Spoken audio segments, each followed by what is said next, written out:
గౌరవ మాజీ శాసనసభ్యులు అన్న సురేందర్ అన్న గారు, అట్లానే కామారెడ్డి జిల్లా పార్టీ అధ్యక్షులు, అట్లానే పార్టీలో ఉన్నటువంటి ముఖ్య నేతలందరం కూడా కలిసి తిప్పారం తండ, గాంధారి మండలం తిప్పారం తండకు వెళ్ళి రావడం జరిగింది. చాలా హృదయ విదారకమైనటువంటి సంఘటన, అత్యంత బాధాకరమైనటువంటి సంఘటన మా బోధనలో జరగడం, మరి ఆ బిడ్డ ఇక్కడ తిప్పారం తండావాసి అవ్వడం నిజంగా కూడా హృదయ విదారకమైనటువంటి సందర్భం.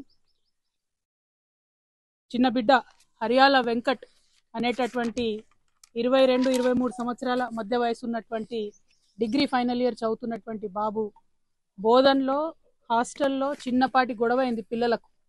ఆ చిన్నపాటి గొడవను ఆపడానికి సమయానికి వార్డెన్ లేకపోవడం, వాచ్మెన్ లేకపోవడంతో ఇవాళ 23 సంవత్సరాల వెంకట్ చనిపోతే ఇంకా 7 మంది ఇంటర్మీడియట్ పిల్లలు ఇవాళ జైల్లో ఉన్నారు మర్డర్ కేసు కింద. అంటే ఒకే ఒక్క సంఘటనతోని 8 మంది నవయువకులు, వారి యొక్క కుటుంబాలు కంప్లీట్గా నాశనమయ్యేటటువంటి పరిస్థితి ఇవాళ వచ్చింది. నిజంగా ఎంత బాధ ఉంటుందండి, ఎంత కడుపుకోట ఉంటుంది. ఇంటర్మీడియట్ చదువుతున్న పిల్లలు మర్డర్ కేసు కింద బుక్ అవుతున్నారంటే అన్యాయమైన విషయం, దారుణమైన విషయం. ఇది కేవలం ప్రభుత్వం యొక్క నిర్లక్ష్యం వల్ల, ప్రభుత్వం యొక్క ప్రత్యేకించి ముఖ్యమంత్రి రేవంత్ రెడ్డి గారి యొక్క పట్టిలేని తనంతో జరిగినటువంటి సంఘటన. ఈ ప్రభుత్వం ఏర్పడ్డప్పటి నుంచి చెప్తా ఉన్నాం మేము. డిసెంబర్లో మీ ప్రభుత్వం ఏర్పడింది, మార్చ్, ఏప్రిల్, మే, జూన్ దాకా ఆల్మోస్ట్ రకరకాల పరీక్షలు ఉంటాయి, పిల్లలందరూ చదువుకుంటూ ఉంటారు. దయచేసి దీంతో పాలిటిక్స్ చేయకండి, విద్యాశాఖకు సపరేట్గా మంత్రి లేడు కాబట్టి ముఖ్యమంత్రి గారు తక్షణమే రివ్యూ చేయండి అని పదే పదే పదే మొత్తుకున్నాం. నిజంగా ఒక తల్లిగా నేను చాలా బాధపడతా ఉన్నాను. ఇది నేను 5వ చావు చూడడం. కేవలం బీసీ, ఎస్సీ, ఎస్టీ గురుకులాల్లో జరుగుతున్నటువంటి చావులు నేను ప్రత్యక్షంగా పోయింది ఇది 5వది. దాదాపు 12-15 మంది పిల్లల పొట్ట పెట్టుకున్నది కాంగ్రెస్ ప్రభుత్వం. ఎందుకంటే డిసెంబర్లో ఎప్పుడైతే ప్రభుత్వం మారిందో తక్షణమే ఒక్కసారి రివ్యూ చేసుకొని ఈ స్కూల్స్ అన్నిటిని చూసుకున్నట్టయితే బాగుండేది.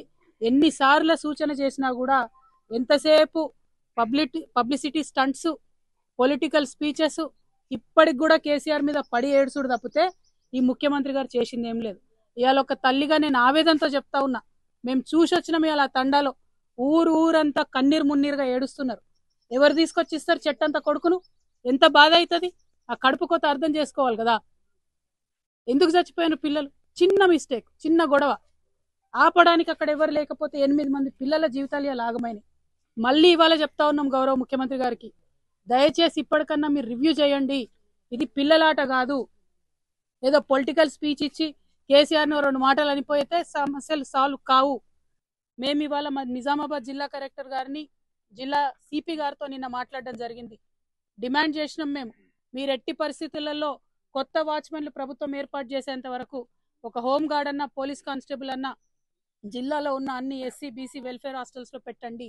పిల్లలు పరీక్షలు రాస్తున్నారు, ప్రెషర్లో ఉంటారు, టెన్షన్లో ఉంటారు, చిన్న చిన్న గొడవలు అవుతాయి.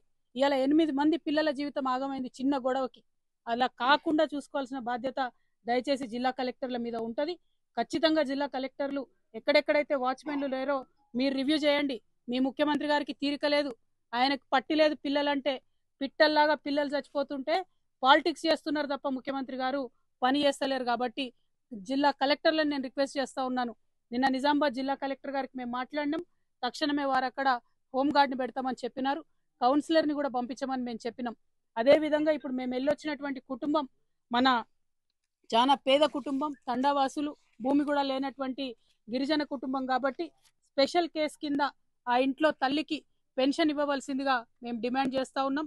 అట్లానే చనిపోయినటువంటి బిడ్డకి ఒక సోదరుడు ఉన్నాడు, ఆ అబ్బాయికి తక్షణమే జాబ్ ఇవ్వాలని నిన్న కలెక్టర్ గారికి మేము డిమాండ్ చేసినాం.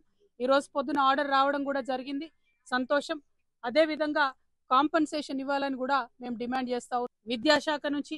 అట్లానే ఇంకా ఇతరత్ర ఎట్లా ఇస్తారో తెలియదు కానీ 15 లక్షల రూపాయలు ఆ కుటుంబానికి ఇవ్వాలని చెప్పి మేము డిమాండ్ చేస్తూ ఉన్నాం ఈ సందర్భంగా. అదేవిధంగా మరి చాలా అంశాలు అక్కడ తండావాసులు మాకు చెప్పడం జరిగింది. ఆ అంశాలన్నిటి పట్ల కూడా ప్రభుత్వం శ్రద్ధ పెట్టి తక్షణమే ఒక డబుల్ బెడ్రూమ్ ఇల్లు ఆ కుటుంబానికి మంజూరు చేయవలసిందిగా కూడా ఈ సందర్భంగా మేము డిమాండ్ చేస్తూ ఉన్నాం. ఇవాళ నిజంగా తెలంగాణ సమాజానికి చాలా బాధగా నేను విజ్ఞప్తి చేస్తూ ఉన్నా. ఒక్క 2-3 నెలలు ప్రభుత్వం ఫోకస్ చేస్తే ఈ పరీక్షల సమయంలో, ఈ టెన్షన్ సమయంలో పిల్లలకు ఇబ్బంది కాకుండా కాపాడుకోబడతాం కాబట్టి దయచేసి ముఖ్యమంత్రి గారికి ఇదివరకు కూడా చెప్పినాం, ఇది రాజకీయాలకు చేయాల్సినటువంటి అంశం కాదు. చేతులు జోడించి విజ్ఞప్తి చేసినాం సూర్యాపేట పోయినప్పుడు, 2 ఆడపిల్లలు చనిపోయినప్పుడు. మళ్ళీ విజ్ఞప్తి చేస్తా ఉన్నాం ముఖ్యమంత్రి గారు, మీకు ఇది పిల్లలు పిట్టల్లాగా చచ్చిపోతా ఉన్నారు, దయచేసి శ్రద్ధ పెట్టండి.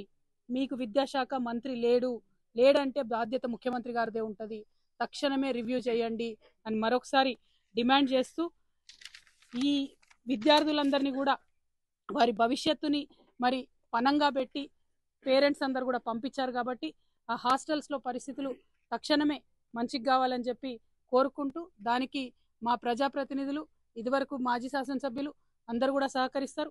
ఇక్కడ సురేందర్ అన్న నాకు తెలుసు, తను న్యూ ఇయర్ అయితే కూడా ఆఖరికి పోయి బీసీ ఎస్సీ ఎస్టీ వెల్ఫేర్ హాస్టల్లో సెలబ్రేట్ చేసుకున్నటువంటి వ్యక్తి, అంత ప్రేమగా తన నియోజకవర్గంలో ఉన్నటువంటి హాస్టల్స్ని చూసుకున్నటువంటి వ్యక్తి. అదేవిధంగా మా ముజీబన్న కావచ్చు, మా వేణన్న కావచ్చు, ప్రభాకర్ రెడ్డి అన్న కావచ్చు, వీళ్ళందరూ కూడా నిరంతరం హాస్టల్స్కి వెళ్ళి చూస్తున్నటువంటి వారు. మరి వారందరికీ కూడా నేను విజ్ఞప్తి చేస్తూ ఉన్నాను, మనం ప్రతిపక్షంలో ఉన్న ప్రభుత్వంలో ఉన్న బీఆర్ఎస్ పార్టీ కార్యకర్తలం అంటే నిరంతరం ఉద్యమ నాయకులం కాబట్టి, ప్రజలతో ఉంటాం కాబట్టి, మన బాధ్యతగా ఈ ఎగ్జామ్స్ టైంలో పిల్లలకు మీరందరూ కూడా దయచేసి అండదండగా ఉండాలని చెప్పి నేను ప్రత్యేకించి విజ్ఞప్తి చేస్తూ, మరి ఇంకా ఎందుకులేనా రాజకీయం, వాళ్ళు ఎల్లారెడ్డి ఎమ్మెల్యే గారు రావడం లేదని మా జిల్లా అధ్యక్షుడు గారు గుర్తు చేస్తూ ఉన్నారు. మరి యథా రాజా తథా ప్రజ అన్నట్టు ముఖ్యమంత్రి గారికి ఎన్నిసార్లు విజ్ఞప్తి చేసినా రివ్యూ చేసుకోలేదు, ఎమ్మెల్యే గారు కూడా మరి అట్లనే ఉన్నారు. ఇప్పటికన్నా కొంచెం శ్రద్ధ పెట్టండి, ఈ పరీక్షల కాలంలో పిల్లల మీద ఆలోచన చేయండి అని చెప్పి ఈ ప్రభుత్వానికి మేము రిక్వెస్ట్ చేస్తూ ఉన్నాం. Thank you. జై తెలంగాణ.